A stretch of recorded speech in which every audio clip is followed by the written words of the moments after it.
pharmacist, Anne. She told me that after she read the TOEFL speaking question number 1, while she was reading it, as she was coming to an end of reading it, the question became blurry. The words became blurry. And so I asked a question to differentiate. I said, is this because you don't have your glasses on? Was it a vision thing? Or was it more related to getting nervous and panicking, like test pressure? She said it was more the latter, more about the pressure of the test, the pressure of the question, the anxiety that the exam provokes. Here's what I told her that I hope helps you, the viewer, the listener of this. I said, your goal is to be a pharmacist, right? In the United States of America. That's your goal. That's a big deal. That's a big, ambitious goal. That's an honorable goal. That's a big deal. Good for you for having such a high goal. That's a big deal.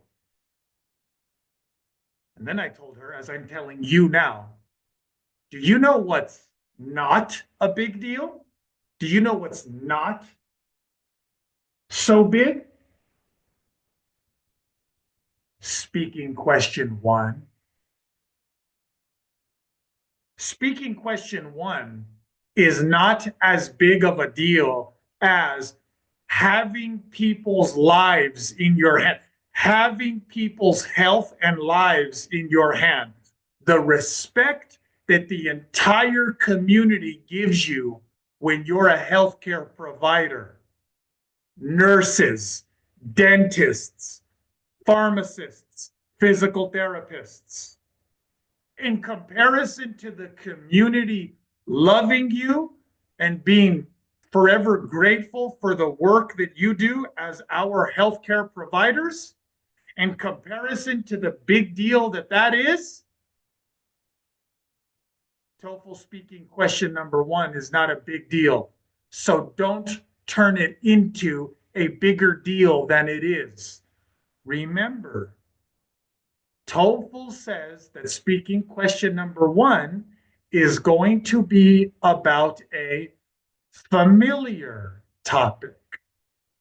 If you think it's unfamiliar, it's because of the strategy that you decided to use before you even read the question, or because you're practicing with non-official practice speaking questions. It's a small thing in comparison to your big, respectable, ambitious goal, healthcare providers. Remember this message and use it to restore the confidence you should have always had.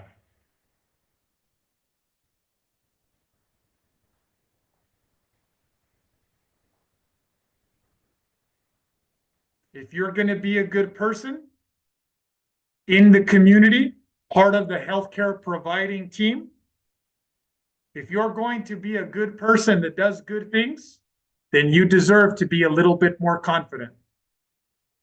I want you to use that confidence to get your 26 on speaking, to move on to the other things, and then to be that good member of the community that you're saying you're going to be. Aaron, that's speaking 26.